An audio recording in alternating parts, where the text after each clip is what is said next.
Assalamualaikum warahmatullahi wabarakatuh. Perkenalkan, nama saya Ersa Dewa Putri, NIM 24601013. Saya dari Prodi Manajemen A, Fakultas Ekonomi dan Bisnis, Universitas Indonesia Timur, Makassar. Baik, dalam video ini saya akan presentasikan tugas saya, yaitu tugas pengantar ekonomi mikro, yang dimana materinya yang saya akan bahas itu pasar monopoli. Yang pertama kita memasuki pengertian pasar monopoli, yaitu definisi pasar monopoli adalah gambaran sebuah pasar yang terbentuk karena munculnya seluruh penawaran terhadap produk, baik barang maupun jasa, kepada seseorang penjual ataupun beberapa penjual tertentu. Jika inti dari jenis pasar ini adalah dalam pasar ini hanya ada satu kekuatan atau kekuasaan pihak yang menguasai pasar dan mendominasi terjadinya transaksi ekonomi. Dan sedangkan apabila barang dan jasa yang dibutuhkan tidak ada yang menyerupai atau menggantikan barang atau jasa tersebut, maka kondisi pasar yang dikuasai oleh satu penjual akan terus berlangsung. Selanjutnya adapun ciri-ciri pasar monopoli, yaitu yang pertama, hanya ada satu penjual. Yang kedua, terdapat banyak pembeli. Dan yang ketiga, produk untuk pasar monopoli tidak mempunyai barang pengganti yang dekat.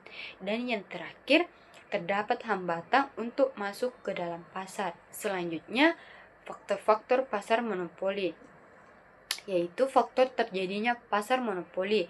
Berikut ini merupakan beberapa faktornya menjadi penyebab terjadinya pasar monopoli, yaitu yang pertama, perusahaan mempunyai sumber daya eksklusif. Jika suatu perusahaan atau organisasi bisnis mempunyai dan menguasai sumber daya yang tidak dimiliki dan dikuasai oleh organisasi bisnis lainnya, maka hal tersebut berarti organisasi bisnis yang menguasai sumber daya tersebut yang dapat menghasilkan produk.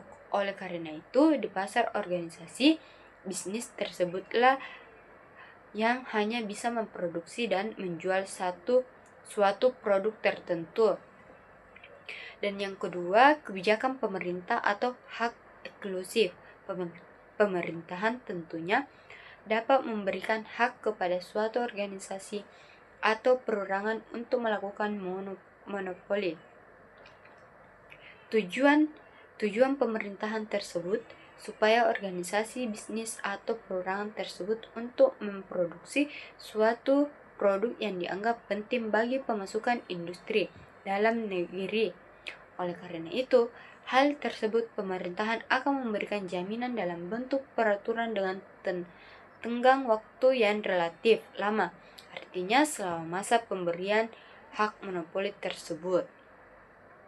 Dan hanya organisasi bisnis yang perorangan yang ditunjukkan sajalah yang bisa menghasilkan penyediaan dan mengadakan suatu produk. Selanjutnya adapun kurva permintaan dan kekuatan monopoli, seperti gambar di samping, yaitu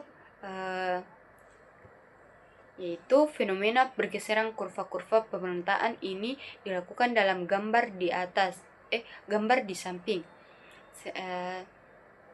Perusahaan A mula-mula menghasilkan output sebesar Q1 dan manualnya dengan harga P1.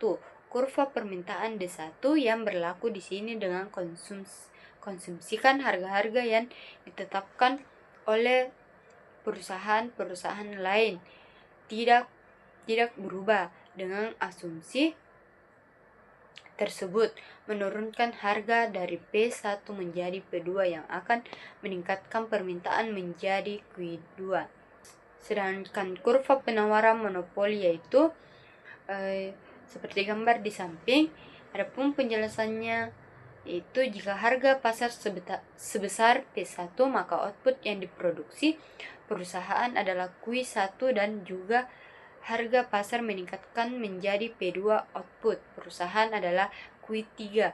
kurva MC yang dimulai dari P menunjukkan kurva penawaran perusahaan. Selanjutnya, dapat diturunkan kurva penawaran industri menunjukkan penjumlahan horizontal dari seluruh kurva penawaran. Sedangkan penawaran bersaing adalah penjumlahan horizontal dari seluruh kurva biaya marginal bersaing.